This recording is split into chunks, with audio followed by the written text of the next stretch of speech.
하루의 말씀, 오늘은 이사야 11장 1절에서 2절 말씀 가지고 함께 나누겠습니다. 먼저 성경 봉독합니다. 이새의 줄기에서 한 싹이 나며 그 뿌리에서 한 가지가 자라서 열매를 맺는다. 주님의 영이 그에게 내려오신다. 지혜와 총명의 영, 모략과 권능의 영, 지식과 주님을 경외하게 하는 영이 그에게 내려오시니. 아멘. 하나님은 생명의 하나님이십니다. 작은 생명까지도 소중히 여기시는 분이십니다.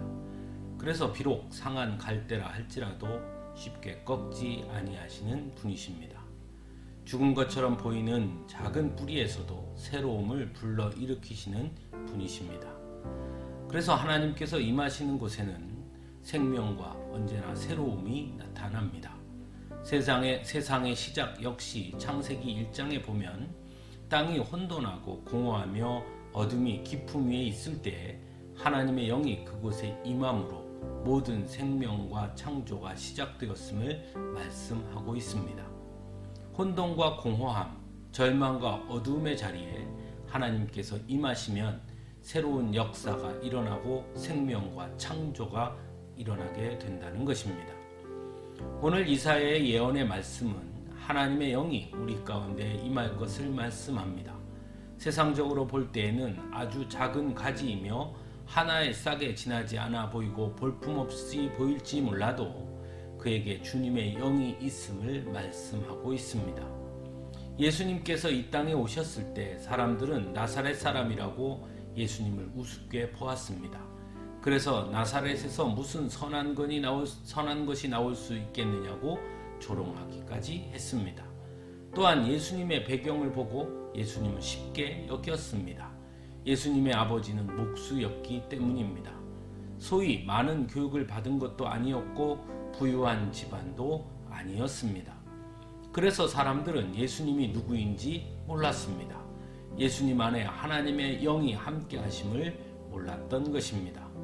그러나 예수님은 하나님이셨습니다. 오늘 말씀처럼 예수님께는 지혜와 총명의 영, 모략과 권능의 영, 지식의 영이 충만했습니다. 그래서 예수님께서 가시는 곳마다 생명의 역사가 나타났습니다. 죽은 자가 살아나고 병든 자가 고침을 받았습니다. 예수님을 만나는 사람들마다 새로운 변화가 일어났습니다. 자신의 죄를 고백하고 하나님 앞에 엎드렸고 진정한 삶이 무엇이며 무엇을 위해 살아야 하는지 새로운 결단들이 나타나기 시작했습니다. 무엇보다 예수님을 믿음으로 구원의 은총을 입게 되었습니다. 대림절은 바로 예수님을 만남으로써 얻게 될 생명과 새로움에 대한 기대고 기다림입니다.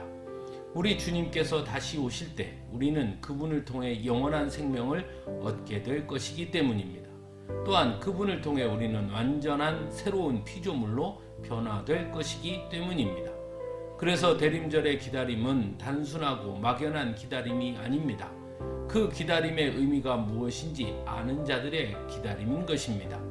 마치 예수님께서 이 땅에 오셨을 때에 겉모습만 보고 진정 예수님이 누구인지 몰랐던 자들처럼 대림절의 기다림의 의미가 무엇인지 모른 채 기다리는 막연한 기다림이라면 우리는 주님께서 우리에게 허락하실 생명과 새로움을 맛볼 수 없게 되는 것입니다.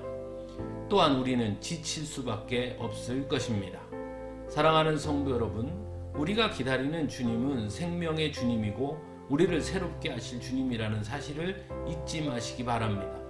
그러므로 우리는 그 주님을 기다리며 날마다 나의 삶을 돌아보고 다시 오실 주님을 맞이할 준비를 해야 하는 것입니다. 결코 현실이 주는 절망과 낙심에 굴하지 않고 끝까지 소망의 기다림을 품어야 하는 것입니다. 왜냐하면 우리 주님은 반드시 다시 오시기 때문입니다. 함께 기도하겠습니다.